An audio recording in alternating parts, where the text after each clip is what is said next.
Hey, what's up guys? This is Gary, and I'm here today to bring you Hot Boys Garage episode 19. And this one's going to be all about my dedicated drag bike. It's the orange 0405 based Honda TRX450R that I'm always posting videos and pictures of. So if you've seen the bike and you've ever wondered what's on it, what's in it, or just want to know more about it, then this episode's for you. I'm going to start the video off by showing a little bit of history on the bike. I originally built the thing back in 2014, and it's had a ton of changes from then till now, 2021. So I'll show you some pictures of each version and talk through them a little bit. If you want to skip that stuff and go directly to the walk around of the bike in its current configuration, I'll have a timeline down below in the description, and that'll allow you to click right on the timestamp for where you want to go in the video. So without any further yakking from me, let's get into it. A couple of notes before we get started. Engines have always been done by Racer's Edge, Arizona. John Dyer, Brett Barber, and all those guys. I really like working with them. They do an awesome job. Chassis parts and pieces over the years, I've used a lot of different guys for that, all of which have been really good, and I'd recommend them to anybody. So that'd be Dustin at Eco Racing, Dave at DB Fabrication, Tim at Stellar, Jordan at Turbo Chassis, Brad at Ellington Machine, and Kevin at Cunning Fab. Again, they're all excellent fabricators and machinists, put out some awesome quality work. Riders on the bike over the years have been me, Daniel Yelenick, my dad, Hunter Waldrop, Trey and Terrell Allen, Brian Feaster, Jeff Patterson, Cole Palmaville, Misty Barton, and Jared Esvito.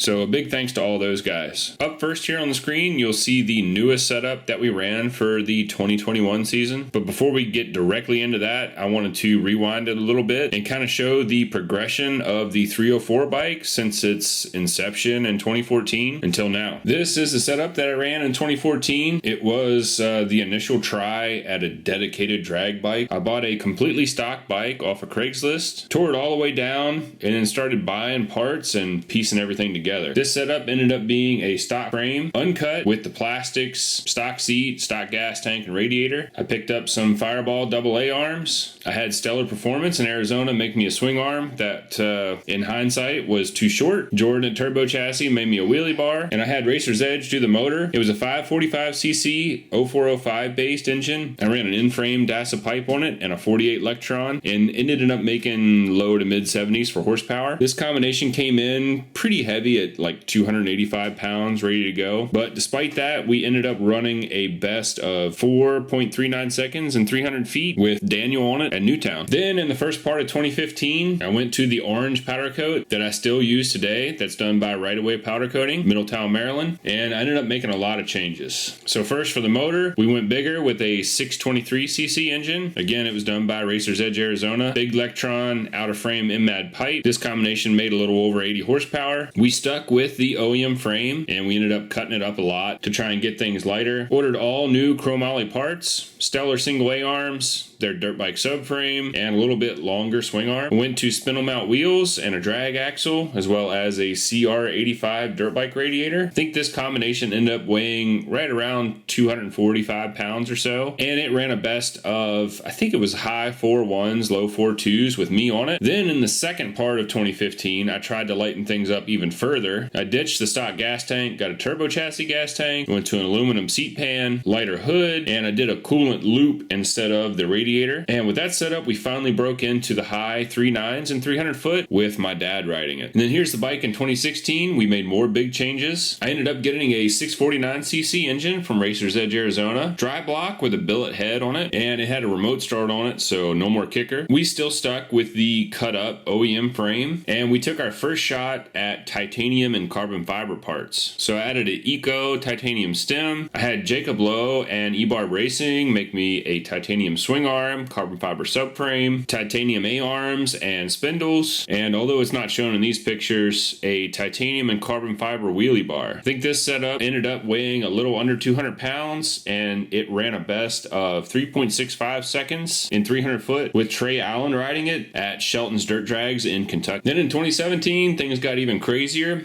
We had two different 649cc engines. Both of them had billet heads. One was a long rod motor and one was a short rod motor. Ran crankshop carbs on both of them. Still stuck with that OEM cut frame. We went to a longer Eco swing arm, as well as a one-piece weld-in style titanium stem from Jordan at Turbo Chassis. Also added a full carbon fiber bar, so carbon fiber uppers and lowers. And this setup was a little bit lighter than before. And in 2017, we went a best of 3.61 seconds and 300 feet with Trey Allen riding at the Newtown track. Then here are a couple pictures of the setup from 2018. We didn't make any huge changes. We ran the same billet short rod stroker motor with the billet head. We did end up going to a lighter, different style titanium single A-arm setup from Dustin at Eco Racing. Again, it's still OEM frame, and this is when we finally cracked into the 3.5s, running a best of 3.57 seconds at the Newtown, Virginia track with Trey Allen riding. And then in 2019, we went with the same chassis setup, but we didn't run the billet head motor much. We had taken the long rod motor, removed the billet head from that, and put a cast head from Racer's Edge Arizona on that, and ran that most of the year. This setup was a little bit underpowered compared to the billet head, but we still ended up running a best of 3.69 seconds with Jeff Patterson riding it at Shelton's Drags in Kentucky. Then in 2020, we went back to the short rod motor, which has the billet head on it. We added a new lighter Eco titanium swing arm, a Cunning Fab titanium one-piece steering stem. We also had Kevin Cunningham do a bunch of frame modifications to our OEM frame, both to lighten it and brace it. We went to a lighter plastic fuel tank, and with this setup, we ended up running a best of 3.57 seconds with Brian Feaster riding at Shelton's Dirt Drags in Kentucky. And then lastly, this is the 2021 setup. We just finished up the 2021 season, and this is a setup that you're going to see like a full walk around of here in just a couple of minutes. With this setup, we ran a best of 3.51 seconds and 300 foot with Jared Esvito riding in Gilbert, Louisiana. So here it is. I apologize. It is really dirty from the last race. I also have the pipe off just because it's easier to load and get in the trailer without it on there. And the wheelie bar is off. But this is it in its complete form other than that. So first thing starting out, this is a new chassis for the 2021 season, which that's the race season we just finished up. And Cunningham Fabrication, my buddy Kevin Cunningham, did pretty much this entire thing. It kind of looks like a stock frame, but it's not. It's a chromoly lookalike that Kevin made from scratch. And in my opinion, he did an awesome job with it. Seemed to work really well, and I'll give you guys a walk around and talk about some of the parts on it now. Up front, we've got E-bar wheels. They're spindle mounts, and they've got 15.5-inch smooth buffs on them. Titanium spindles that Kevin made, along with aluminum tie rods that I made, and a titanium steering stem